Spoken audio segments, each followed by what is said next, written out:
Welcome to From the Magic Pencil, Voices of Writing Through. Our goal is to amplify the voices of people whose stories need to be heard.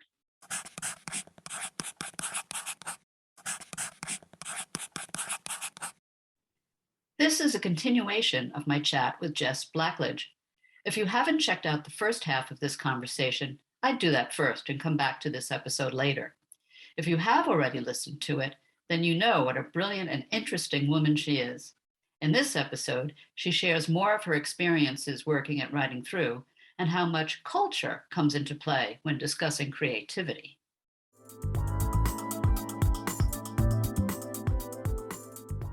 One thing I'm really interested to know your opinion on is if Writing Through worked in the UK, I think with children it would actually work really well.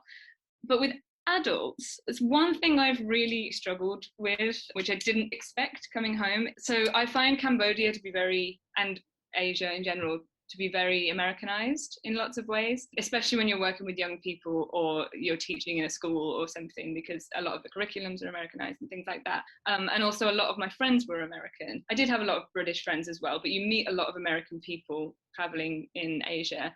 And I don't know, there's just this kind of Americanism that everyone adopts. It's almost like the international way. And that kind of became my mentality, the American kind of emotiveness.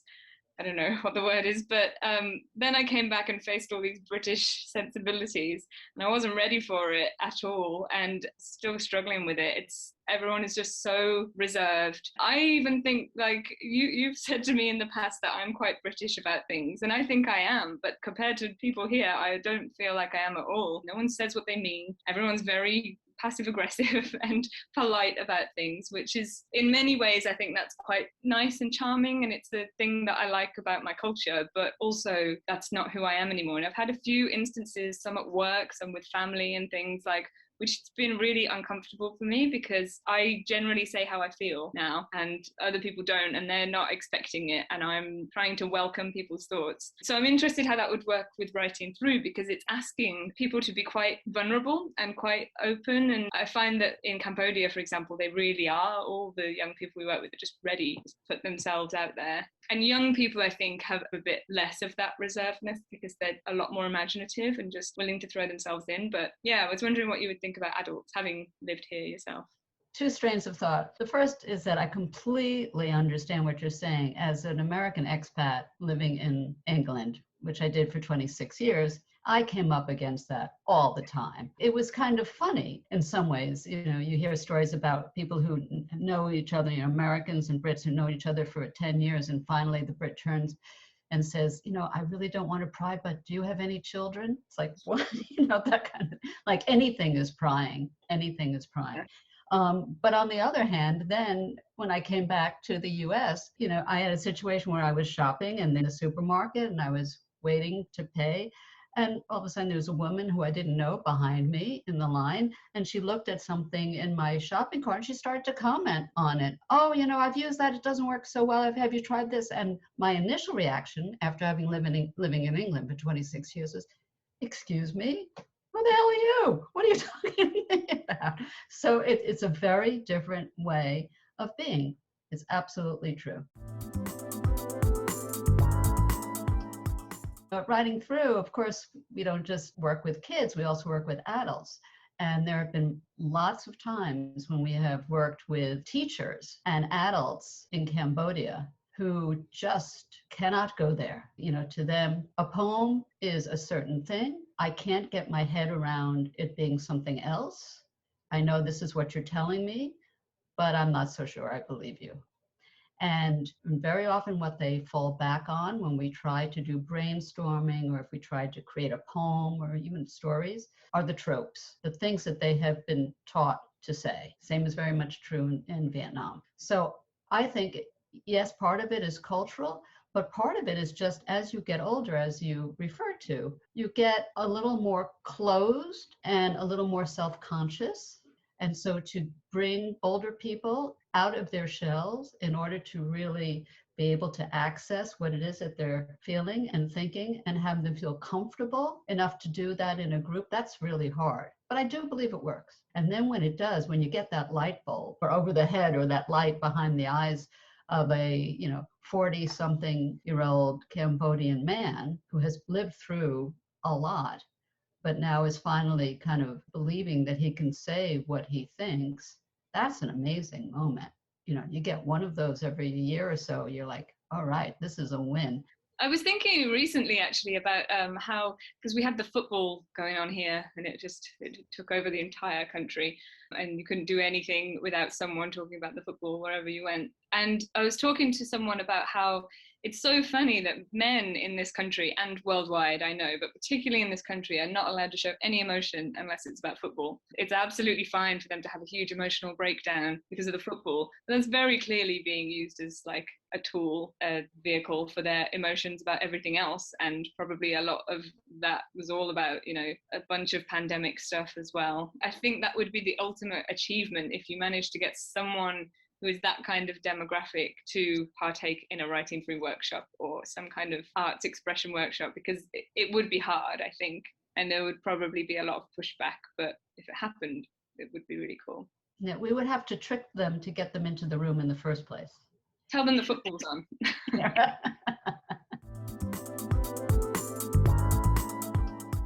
Is there a story or a poem or something that was created in one of the writing through workshops that you would like to share with us? Maybe you could tell us a little bit why it stands out, because you facilitated so many and you're the only one other than me who has facilitated everywhere.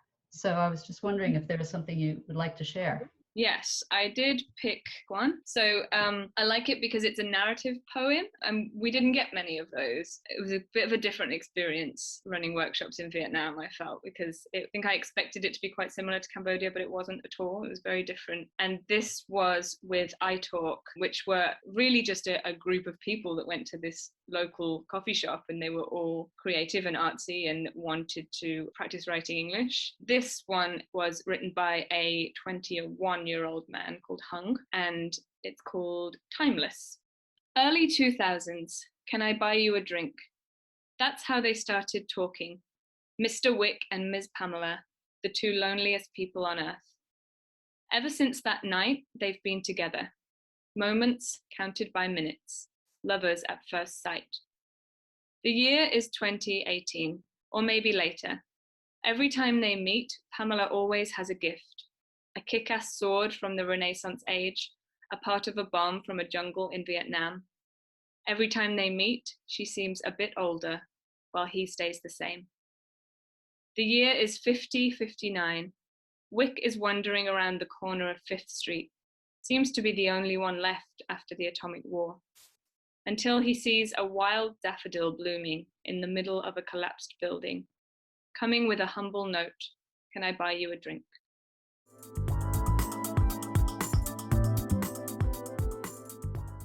Yeah, like you said, I facilitated across all the countries that Writing Through works in Asia, and they were all completely different. It was a struggle to get into Vietnam. I remember it was a struggle to start working there because of the nature of what Writing Through does and how it's not particularly welcomed by the government to have critical thinking, if you phrase it that way. I don't think critical thinking is encouraged, but they have a very rich literary history, for example, and so they very much like writing, and I think that's kind of the way in. I found that a lot of the young people and the adults, because we started working with adults first in Vietnam before children, they very much want to be writers. That's what I found. They all want to be writers. They want to practice their writing. Even the adults, like, they want to be writers. They aspire to be writers. Even, like, middle-aged people were coming along and wanting to be writers, which I don't feel like we got so much in Cambodia. But then again, I think Writing Through mostly works with young people in Cambodia because that's the need. Also, the majority of our workshops in Vietnam was in Hanoi, which is far more developed than anywhere in Cambodia and much bigger. And it was always a culture shock for me, just going from Cambodia to Vietnam, because Hanoi is such a huge big, crazy city. You can tell the development in the culture within education as well. The English language level is far higher in, I don't know if that's the same across Vietnam, but at least in Hanoi, is far higher than a lot of places in Cambodia, or at least in the kind of demographics we were working with in Cambodia. Yeah, Vietnam, certainly they have full-time school. That's required, yeah. which is not the case in Cambodia. And just things like one of the workshops that I ran in Vietnam was completely organized by a 15-year-old boy. He completely set it up and did the fundraising for it and got the participants together. I did nothing. I just showed up and facilitated it. He set it all up on his own. And that, I think, is quite telling of how ambitious people are in Vietnam when it comes to writing and reading and learning English. But then again, I did one workshop in an organization just outside of Ho Chi Minh, which is obviously at the other end of the country. And it was in a very impoverished area. And that was the complete opposite and a lot more comparable to places in Cambodia, but very different, still amazing. But it was just kind of cobbled together. They really wanted it, this like tiny organization on the outskirts of the city. They really wanted this workshop, but all they had was kind of random people, random young people at their kind of day center. And so the workshop ended up being a mix of 6-year-olds right up to 21-year-olds. It was a bit chaotic, but so much fun. I feel like they got a lot out of it, but their English level was very low.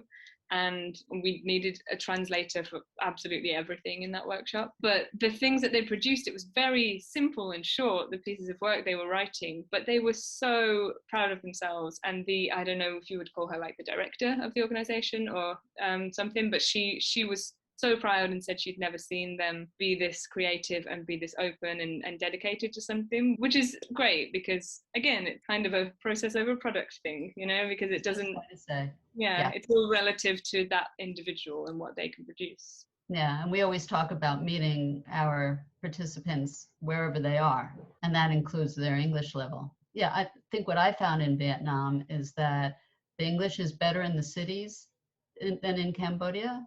But in the countryside, the English is better in Cambodia than it is in Vietnam. Yeah. For some reason, I think, I'm not quite sure why that is. But having to run a workshop where there's almost no English at all, that doesn't really happen in Cambodia in the way that it did happen a couple of times in Vietnam. Yeah. I don't know why that is either, but I would agree with that. Maybe it's something to do with Cambodia has a lot of NGOs, a lot more than Vietnam, I think, because it's more developing, you know, it's there's more need for it. So maybe that's why, because there's just a lot more English teaching going on and English speakers, maybe. I don't know. Maybe it's a smaller country, so I don't know.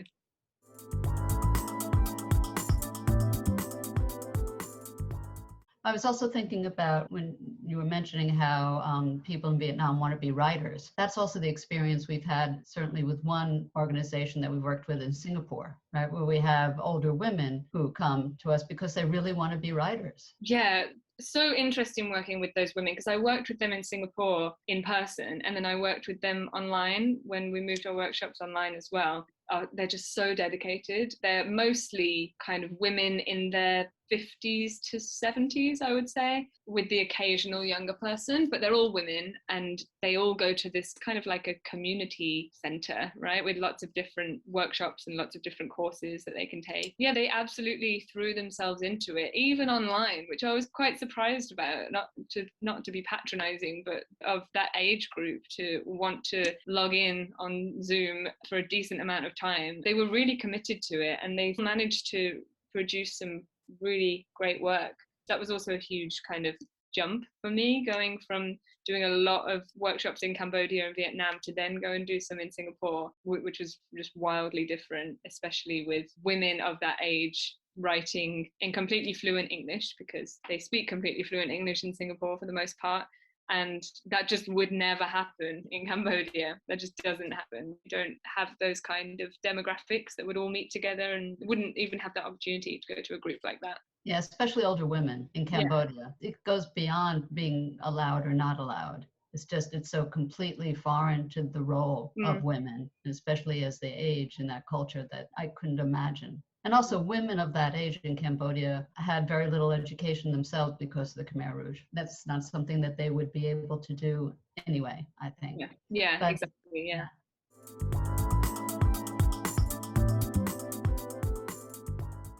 But to me, it's really fascinating to see how, on the one hand, each country is different with different challenges and different needs, but still our program is the same. The basics of the workshops are the same, and it can be applied to any of these situations, which is the same I'm finding in the US and the same I think that we would find in the UK.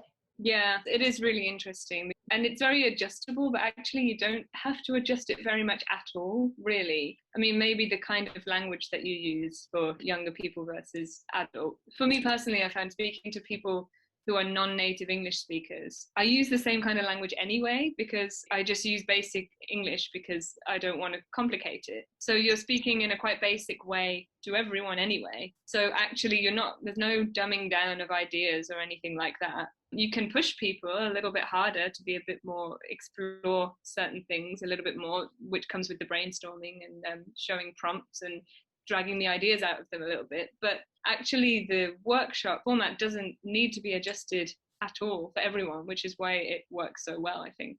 Now, if you have a group of native speakers, yeah, you can challenge them some more. And one of the ways is to talk more about metaphor, which is something we talk about anyway, no matter what your English is. But when you have native speakers, you just push them more and you say, okay, you have to come up with one or two of your own metaphors. And it can't be life is like a road. It can't be something that we've all heard of before. And that in itself is really, really hard. You don't actually need English language for that. That's a thinking skill, come to think of it. So.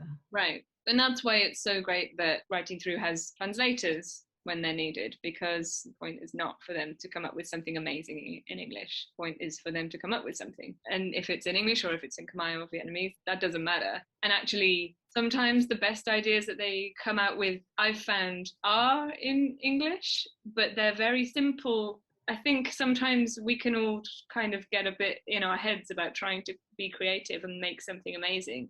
But actually, the best metaphors, for example, that young people in some workshops have come out with have been so simple that I wouldn't even think of it because I'd think, oh, that's too simple. But actually, in a poem, it really works and it's amazing. And they do that because their English isn't developed enough to start questioning, what word can I find in the thesaurus for that? They just use the simplest word that they know, and they don't overthink anything because they don't have the language skills to do it, which actually works in their favor in creativity. That's right. And a lot of those metaphors, it's not a matter of language. It's, what you have grown up with or your culture, what you are immersed in. So one of my favorite examples is the Cambodian 17-year-old Hosal, who came up with the metaphor of life is like a waterfall, always going, never coming. Yeah, that's great. Now, I wouldn't have thought that. Waterfalls are not something that, I come across very often, although I wish I did more. Mm-hmm. But I thought that was great. The other thing that I thought was really interesting is that even within these countries, so even within Cambodia, the things that the young people would write about is very much dependent on the part of the country that they're from and their environment. Because like you'd have kind of inner city kids in Siem Reap would write a lot about their experiences of family and home life, and sadly a lot of it involved alcoholism, and they didn't write about it in a kind of morbid way, but that was their experience of the dads drink a lot of beer and play a lot of cards. And then in the areas on the border with Thailand, they would write a lot about people leaving to work and not coming back. And that's because their parents often had to leave and go to find work in Thailand because that's where the money was, and they were living in such a rural area of Cambodia. And that's where we got a lot of climate change poems from as well.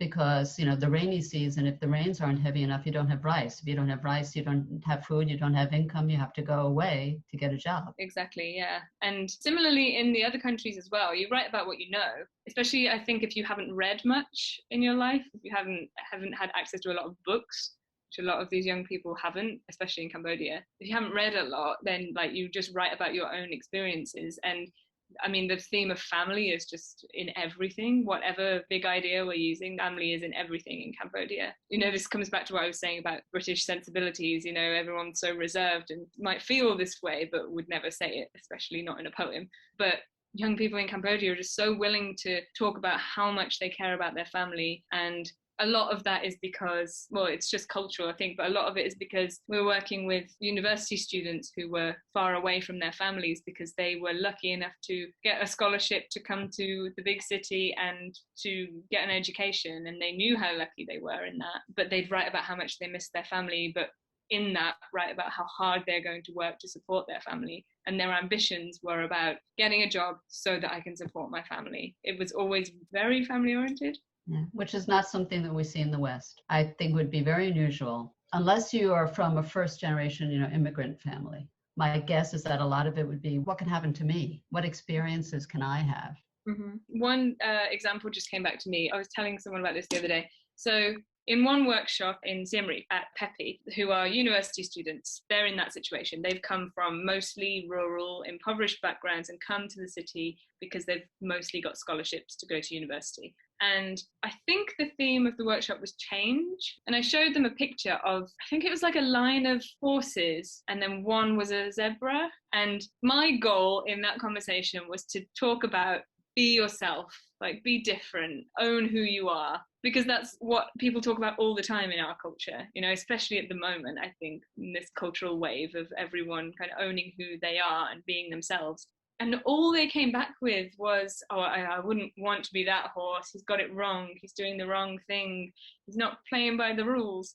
I was like, what's happening? No, we need to go back to what the point of this is. But they were saying that because they don't want to be different. They want to pull together as a team and they want to collaborate.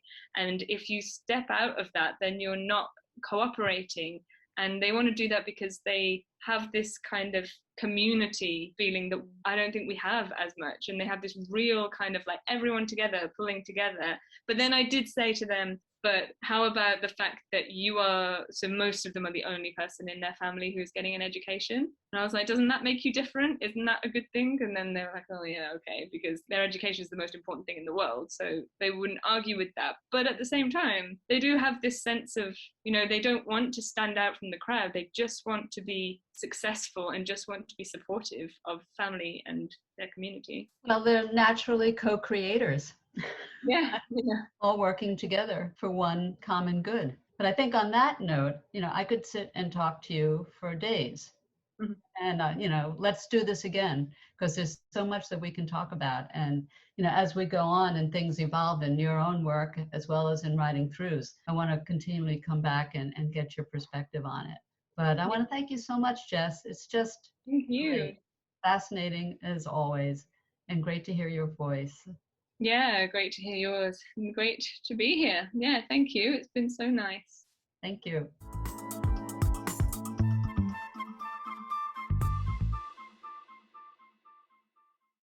I hope you enjoyed listening to that conversation as much as I enjoyed having it. Next week, our current Deputy Director, Kristen, is joined by a remarkable young man from Liger Leadership Academy in Cambodia. Liger is an incredible school we have been working with since 2018.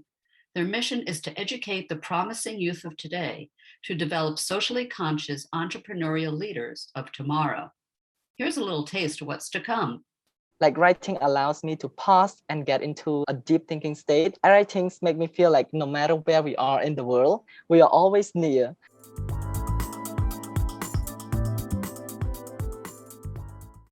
If you've enjoyed this podcast, please consider rating, leaving us a review, and subscribing.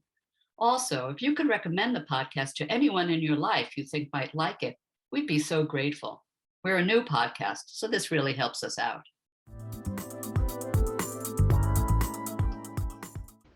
From the Magic Pencil is a collaborative product of the staff and volunteers of Writing Through, including founder and executive director Sue Guiney and deputy director Kristen Schuster. It is edited and produced by our operations coordinator, B. Rice. We would like to give special thanks to our interns, Rachel Walkman and Eva Phelps, without whom these podcasts would not have been possible. If you are interested in donating, volunteering, or partnering with Writing Through, or just finding out a little bit more about what we do, you can check out our website at www.writingthrough.org. Find us on Facebook, Instagram, Twitter, and LinkedIn, or email us at info@writingthrough.org. Until next time, thank you so much for listening. Ever onward.